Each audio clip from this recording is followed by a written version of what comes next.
Adam Wharton prefers Liverpool move. Dave Okop can reveal that Adam Wharton, at this stage, appears to prefer a move to Liverpool FC over other suitors. The summer transfer window has come and gone, with Arne Slot repeatedly telling the media that he is more than happy with all the Liverpool incomings made over the summer. But the Dutchman has also suggested it was a pity that the club did not manage to secure Marc Guéhi as a deadline day signing after it collapsed at the 11th hour. In addition to the center-back position, another area that needs to be future-proofed is the N0.6 position. Thanks to the title-winning displays of Ryan Gravenberch, Liverpool's recruitment team were not pressed into having to secure a top-class holding midfielder after losing out on Martin Zubimendi last summer. Meanwhile, Slot clearly sees Wataru Endo as a squad player and does not appear to trust the Japan international in his midfield to start Premier League games. And with some perceived strengthening left still to do, Dave Okop can reveal that the Anfield club has a serious interest in Crystal Palace's Adam Wharton. The Crystal Palace number 6 is understood to favor a move to Anfield over other suitors. Real Madrid is also keeping a key eye on Wharton, according to Spanish reports. Any transfer fee is expected to be in excess of £60 million, including add-ons. The N0.20 could make the move to Liverpool as soon as January, depending on how Liverpool approaches the winter window. The 21-year-old Englishman has quickly stamped his authority in South London since arriving from Blackburn Rovers for a fee that could reach £22 million in January 2024.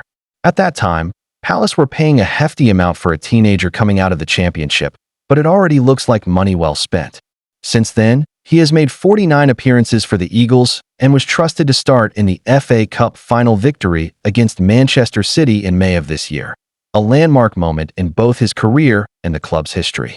His composure and maturity on the ball have made him a mainstay in Oliver Glasner's midfield. Wharton has also started every single game for Palace this season, including the Community Shield win over Liverpool and both legs of their UEFA Conference League qualifier, underlining the faith placed in him by the coaching staff. His consistency has made him one of the first names on the team sheet. His pathway to the senior England squad has been just as rapid.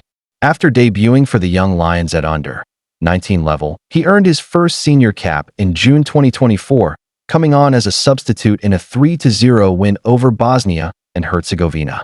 Though yet to score for his country, his inclusion in Gareth Southgate's 26-man squad for Euro 2024, even if unused, shows just how highly he's rated.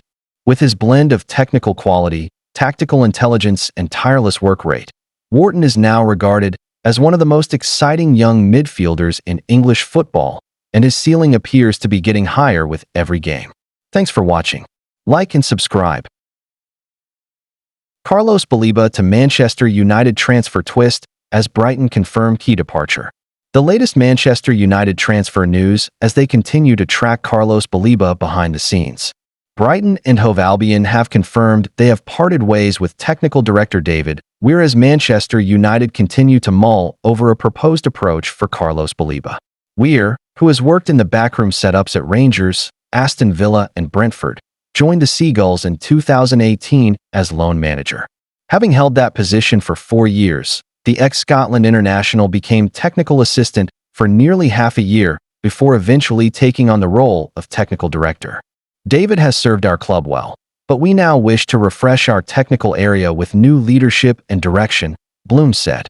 I'd like to thank David for everything he has done for us, and to wish him well for the future. Weir's departure signifies a shift within Brighton's recruitment department, which may alter how United approach potentially bringing Baleba to Old Trafford. At this stage, there are no signs Weir's exit may disrupt the Reds' plans, but it may lead to the Seagulls having an even harder stance on transfer negotiations. Brighton are renowned for their tough but efficient approach in the market, often extracting maximum value for their players, and a change in leadership could reinforce that strategy even further. During the summer transfer window, United were quoted an eye-watering £100 million to sign Baleba, which was unfathomable due to the money they had already spent on players. The Manchester Evening News understands that United were relaxed about missing out on the 21-year-old as they were willing to wait until 2026 to complete a deal if necessary. Their recruitment team sees Baleba as a long-term investment, someone who could add both physicality and technical balance to their midfield. So far this season, Baleba has continued his progression, starting in all 3 Premier League matches prior to the international break and impressing with his composure and ball-winning abilities. His performances have only increased speculation about a future move, and with Brighton's proven track record of selling players to top clubs at premium fees, United know they will need to plan carefully. Crystal Palace's Adam Wharton and Nottingham Forest's Elliot Anderson have also been linked with United in recent weeks as they start to plan for the January transfer window and beyond. Still, Baleba remains high on their radar, and his situation will likely be closely monitored as the Seagulls adjust to their new leadership structure. Like and subscribe. Arsenal winger under pressure to deliver amid fierce competition. Martinelli searching for improvement as Arsenal push for progress. Arsenal's return to Premier League action this weekend against Nottingham Forest comes with a spotlight firmly on Gabriel Martinelli. The Brazilian winger has been one of Mikel Arteta's most trusted players over recent seasons, yet his recent form has raised questions about his place in the side.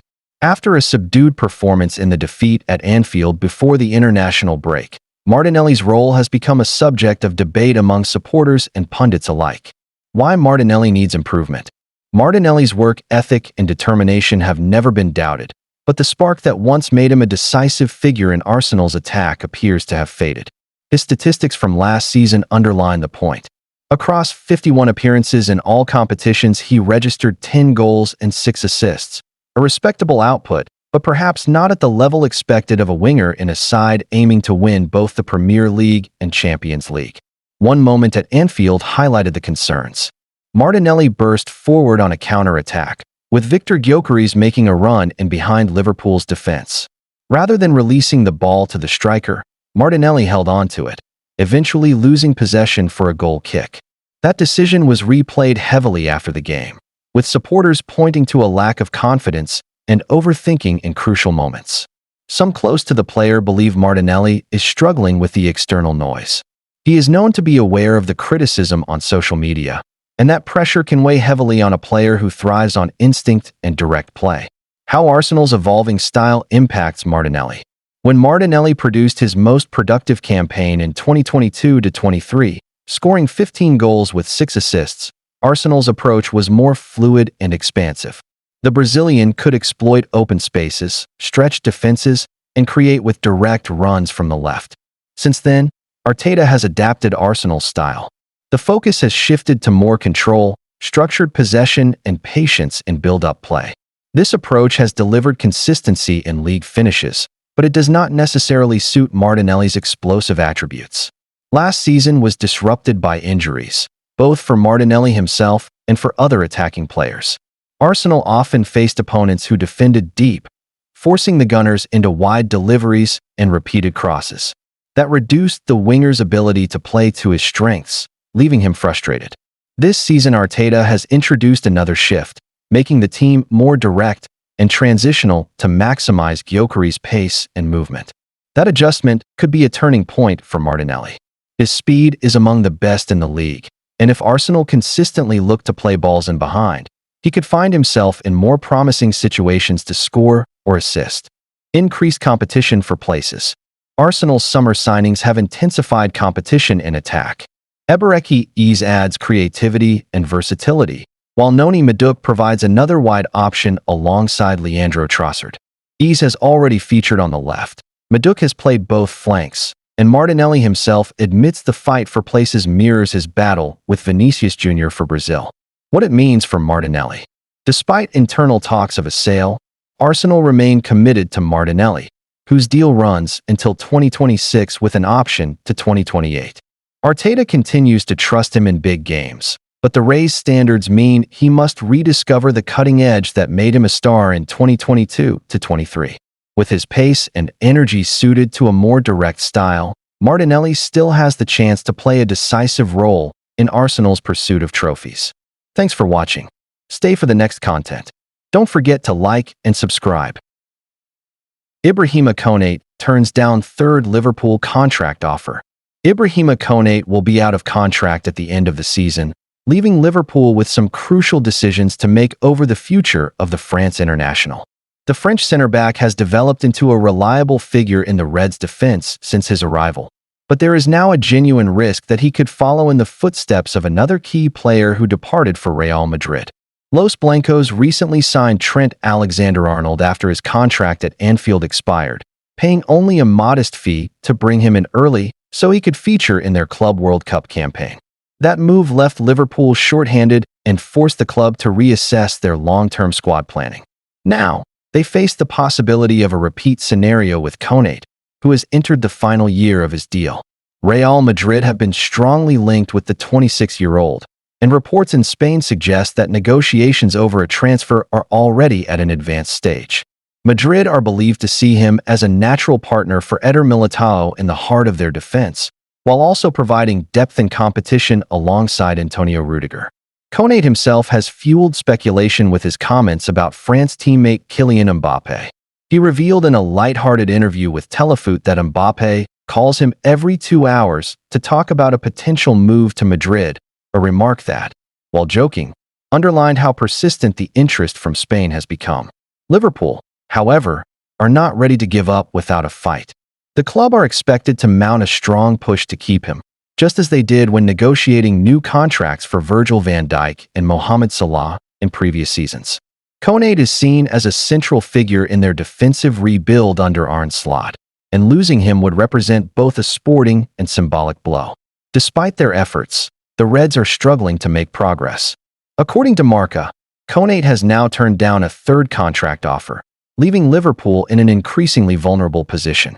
While his deal officially runs until the summer of 2026, sources close to the club suggest that the board are becoming resigned to the idea of losing him, either on a cut-price transfer next summer or, more worryingly, on a free when his contract expires. Much like the case of Alexander-Arnold's departure, there is a growing belief at Anfield that Konate could become the next high-profile player to swap Merseyside for Madrid without the club receiving anything close to his market value. Since joining Liverpool from RB Leipzig in the summer of 2021, Konate has made 136 appearances across all competitions, scoring 5 goals and building a reputation as one of Europe's most powerful defenders. His combination of pace, strength, and composure has made him a fan favorite, but his future now hangs in the balance as Madrid continue to circle. For Liverpool, the next few months could prove decisive. Either they convince Konate to commit his long-term future to the club, or they risk losing another cornerstone of their team to Real Madrid's ever-growing project. Thanks for watching. Like and subscribe. Liverpool will miss Harvey Elliott, but his Anfield story may not be finished yet. Once Liverpool knew that Alexander Isak was Anfield-bound on deadline day, they sanctioned the departure of Harvey Elliott to Aston Villa.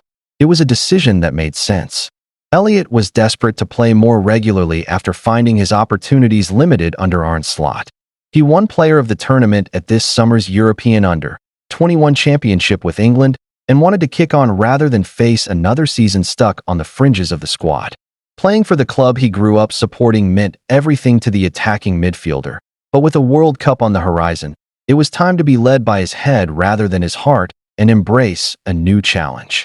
From Liverpool's perspective, having invested so heavily in reshaping their attack this summer, they were prepared to give Elliott what he wanted as long as the deal on the table was sufficiently attractive. The inclusion of sell-on and buyback clauses had an impact on the size of the fee the Premier League champions could demand. To help Villa adhere to profit and sustainability rules, PSR, it was agreed that Elliott would join on an initial season-long loan with an obligation to buy for £35 million. $47.3 million. Next summer, as long as he makes at least 10 appearances in 2025-26. Liverpool stand to make a hefty profit given that a tribunal ruled that they only had to pay Fulham £1.5 million, potentially rising to £4.3 million after signing Elliott at age 16 in 2019. Not all those performance-related add-ons have been triggered. He is yet to receive a senior England cap, for example. However, the feeling persists that Villa have got themselves a bargain, especially when you look at comparable deals that have been done this summer. Tyler Dibling went from Southampton to Everton for £40 million, Mateus Fernandes from Southampton to West Ham for £38 million. Jacob Ramsey from Villa to Newcastle United for £40 million. And Omari Hutchinson from Ipswich Town to Nottingham Forest for £37.5 million. None of those names has come close to matching Elliott's achievements in his career. At 22 years old, he has already made 149 appearances for Liverpool, a figure that is even more impressive when you consider he spent a season on loan at Blackburn Rovers and was sidelined for 5 months with the fractured and dislocated ankle he suffered at Elland Road in September 2021. He has been a highly valued member of a squad that won 7 trophies, including 2 Premier League titles. Maybe it's his 5 feet 7 inches frame in an era focused on pace and power, but Elliott's technical ability makes him underrated. Some players are overrated, but Harvey Elliott is the opposite. At Aston Villa, he will finally get the regular starts he craves and is expected to shine, leaving clubs like Leipzig, who wouldn't go above €20 million, regretting their hesitation. Liverpool included a buyback clause, ensuring they can bring him back if he fulfills his potential. Elliott will be missed at Anfield. Under Arne Slot, he was mainly an impact substitute, with 22 of his 28 appearances in 2024-25 coming off the bench. He made key contributions, including a Champions League winner at PSG seconds after coming on, and crucial involvements against Brentford and Lille. His season was disrupted by a broken foot in September, and he couldn't displace Szoboszlai or Jones, while Sulla's consistency limited wide-right opportunities. With Florian Wirtz signed, minutes became scarcer, and his only league appearance this season was a cameo at Newcastle. Elliott's journey from Fulham prodigy at 16 to Liverpool regular has shown resilience and humility, earning admiration from teammates and Sulla alike. Though his exit came late in the window, he will be warmly welcomed back at Anfield in November. With Liverpool's buyback clause, this may only be a pause in his story, not the end. Subscribe for more Liverpool updates.